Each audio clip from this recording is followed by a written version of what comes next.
आते भी हैं, और हमारी कई सारी किताबों में, इंटरनेट पे आंसर की ऑफिशियल कुछ है, जवाब कुछ और मिल रहा है, ये सारी भी समस्याएं आपकी क्लियर हो जाएंगी। ठीक, तो थर्ड ऑप्शन आप लोग कह रहे हैं, ये कैसे हो जाएगा भाई थर्ड? द्विभाषी बच्चे, यानी जो दो भाषाएं बोलते हैं, यानी इंग्लिश और हिंदी, इंग्लिश और हिंदी। मान लेते हैं कि ये दो भाषाएं, कोई भी दो भाषाएं हो सकती हैं, संस्कृत पंजाबी, जो भी दो भाषाएं बच्चे जानता है। मान लो कोई बच्चा है जो दो भाषा जानता है, बच्चा ए है जो दो भाषाएं जानता है, या संजू नाम का एक बच्चा है जो दो भाषा जानता है, संजना है जो दो भाषाएं जानती है। बच्चे किसी से बात करते समय प्राय एक भाषा के शब्दों का प्रयोग करते हैं, यानी वो एक ही लैंग्वेज को यूज कर रहा है बच्चा। तो ये संकेत बदलना है, संकेत सम्मिश्रित करना है। भाई दो भाषा, एक भाषा बोलते हुए दूसरी भाषा के वर्ड्स अगर मिक्स किए होते, कि हिंदी बोल रही है और इंग्लिश को मिक्स कर दिया, तब तो मिश्रित करना होता। दिस इज संकेत बदलना, यानी दो भाषाएं जानती है, दोनों में से किसी एक का प्रयोग कर रही है, यानी स्विच की हुई है लैंग्वेज। क्या है ये? कोड स्विचिंग है एक तरह से, या संकेत बदलना है। मिश्रित कुछ नहीं किया इसमें, दो भाषाएं पढ़ो तो सही, द्विभाषी बाइलिंगुअल है बच्चा, दो भाषाएं जानता है। दो भाषा जानने वाले बच्चे किसी से बात करते समय प्राय एक भाषा के शब्दों का प्रयोग कर रहे हैं, यानी दोनों को मिक्स नहीं कर रहा, एक का प्रयोग कर रहा है। तो संकेत बदलना है, उसने किसी एक भाषा को चूज किया है, यानी कोड स्विचिंग हुई है।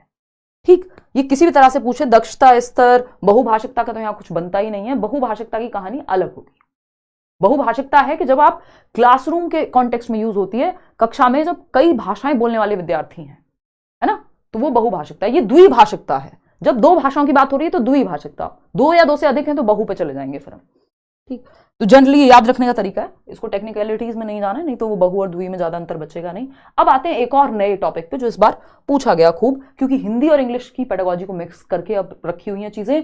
ऋणात्मक द्विभाषावाद, यानी सब्ट्रैक्टिव बाइलिंगुअलिज्म। मैं इंग्लिश में भी आपको बता के चलूंगी, क्योंकि इंग्लिश हिंदी पेडागोजी या किसी भी सब्जेक्ट की पेडागोजी में अब इन्होंने कोई खास अंतर छोड़ा नहीं है, वही क्वेश्चंस आपको ट्रांसलेटेड मिलते हैं, तो ध्यान रखिएगा। ऋणात्मक मतलब होता है माइनस, सब्ट्रैक्टिव यानी कुछ घटाया गया है ना। धनात्मक मतलब कुछ जोड़ा गया, सिंपल शब्दों से समझना है। सब्ट्रैक्टिव बाइलिंगुअलिज्म यानी द्विभाषावाद, ऋणात्मक द्विभाषावाद। क्या है भाई ऋणात्मक द्विभाषावाद? फटाफट से बताओ, चिल्ला चिल्ला के अपने घर में सबको जगा दो। देखो, एक तरफ लिखा है यहाँ हेलो, दूसरी तरफ लिखा है होला, है ना। हेलो और होला, होला कौन सा शब्द है? स्पेनिश भाषा का। या बॉन्जोर लिखा हो, फ्रेंच भाषा का शब्द है, ठीक है ना। या शस्त्रीय काल लिखा हो और नमस्ते लिखा हो, तो दो अलग भाषाएं हो गई, ठीक है ना।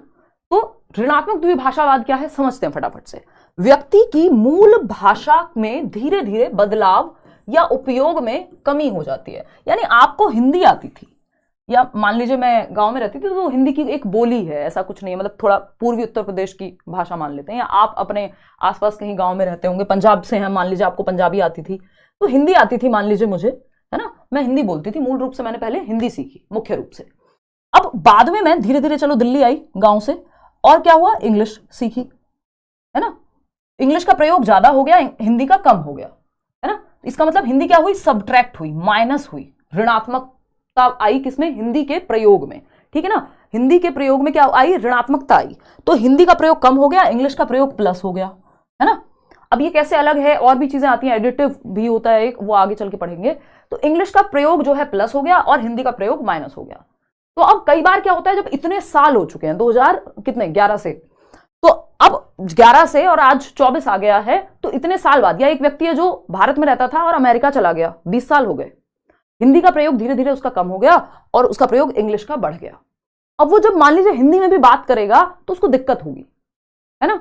वो कई बार सोचेगा, यार इस शब्द को क्या कहते थे, इसको कैसे समझाऊं, क्योंकि आपकी भाषा क्या हो गई, गांव में हम जनरल राम राम करते हैं, नमस्ते करते हैं। अभी एक आध बार ऐसा हो जाता है कि कभी आप किसी ऐसे व्यक्ति से मिले जो बहुत ज्यादा बूढ़ा भी नहीं है, और अचानक से आप मिले तो मुंह से क्या निकलता है, हाय। अब ये हाय किससे रिप्लेस, हाय ने रिप्लेस कर दिया किसको, है ना। हाय नहीं देनी है किसी को, ये हेलो वाला हाय, ठीक। तो और मैं तो किसी की हाय लेती भी नहीं हूं, देखो। तो अगर हम बात करें तो हाय ने या हेलो ने रिप्लेस कर दिया नमस्ते को या राम राम को, है ना। सबके केस में जरूरी नहीं है, बट अगर आपको आदत हो गई है, आप अमेरिका रह लिए, भारत से गए थे 20 साल बाद, अब क्या होगा, आपकी हिंदी में ऋणात्मकता आती जाएगी, जो आपकी मूल भाषा थी, जो आपने पहले से सीखी हुई थी। तो ऋणात्मकता द्विभाषावाद क्या है कि आपको दो भाषाएं आती हैं, ऐसा नहीं आप हिंदी भूल गए हैं, लेकिन एक भाषा का प्रयोग इतना ज्यादा हो गया है कि दूसरी भाषा के यूज में कमी आ गई है। है ना, उसको आप बहुत कम यूज करने लगे हैं या दिक्कत फिर वहां आपको फेस करनी पड़ती है, इसीलिए इसको सब्ट्रैक्टिव बाइलिंगुअलिज्म कहते हैं। जैसे अगर हम हेलो की बात कर रहे हैं तो ये इंग्लिश हो गई, होला की बात कर रहे हैं तो हम स्पेनिश हो गई, ठीक है ना। तो बेसिकली अगर आप स्पेनिश बहुत सालों तक बोल रहे हैं तो हो सकता है आपको इंग्लिश में दिक्कत हो। तो ये बेसिक सी बात है, जो भी भाषा आपने सीखी हुई है उसके बाद अगर आप दूसरी भाषा सीखते हैं और उस दूसरी भाषा आपकी ज्यादा प्रभावी हो जाती है पहली से, ज्यादा इफेक्टिव हो गई पहली से, तो ये ऋणात्मक द्विभाषावाद बन गया। क्लियर है, कोई दिक्कत परेशानी दर्द समस्या यहां तक नहीं होनी चाहिए। आते हैं अब अपने नॉर्मल चैप्टर से शुरू करते हैं। बहुत सारी मजेदार बातें जो हमें जाननी है, बढ़िया से लाइक शेयर करके मस्त पढ़ना है, मजा आएगा, दिमाग में चीजें अगेन मैंने जो बात शुरुआत में कही थी आज कोशिश भुलाने की करनी है आपको, है ना, अपने एक्स और वाई को नहीं, ये चैप्टर को या ये पूरे हिंदी पेडागोजी के सेशन को भूल नहीं पाएंगे। भाषा यानी लैंग्वेज।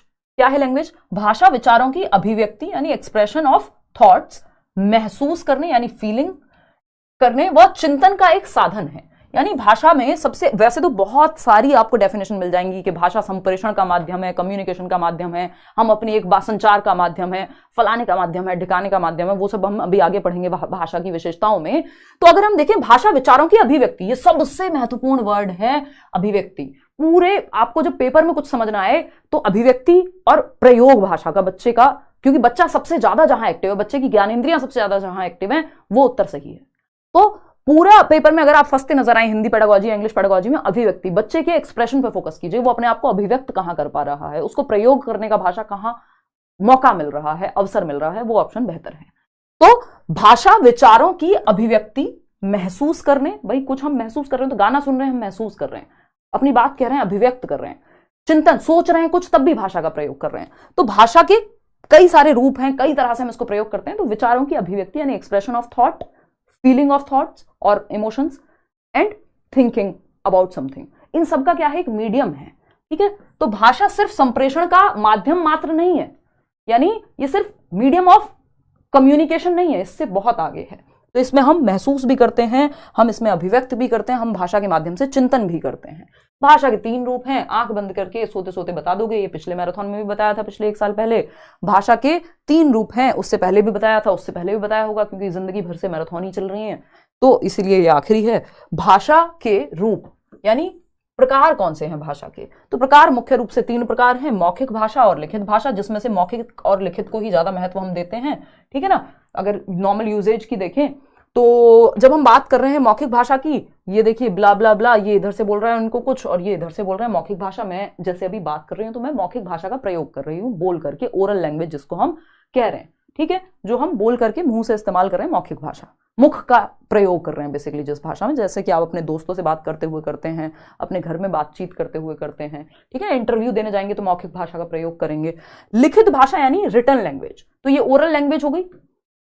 इंग्लिश में भी साथ साथ पढ़ते चलना है, क्यों? क्योंकि पेपर में कोई अंतर नहीं बचा, कई बार तो ट्रांसलेशन में भी सेम दे देगा, हो सकता है मौखिक को ओरल दे दे। लिखित भाषा क्या है? Written language. भाई आप लिख के लीजिएगा, अफसोस करोगे।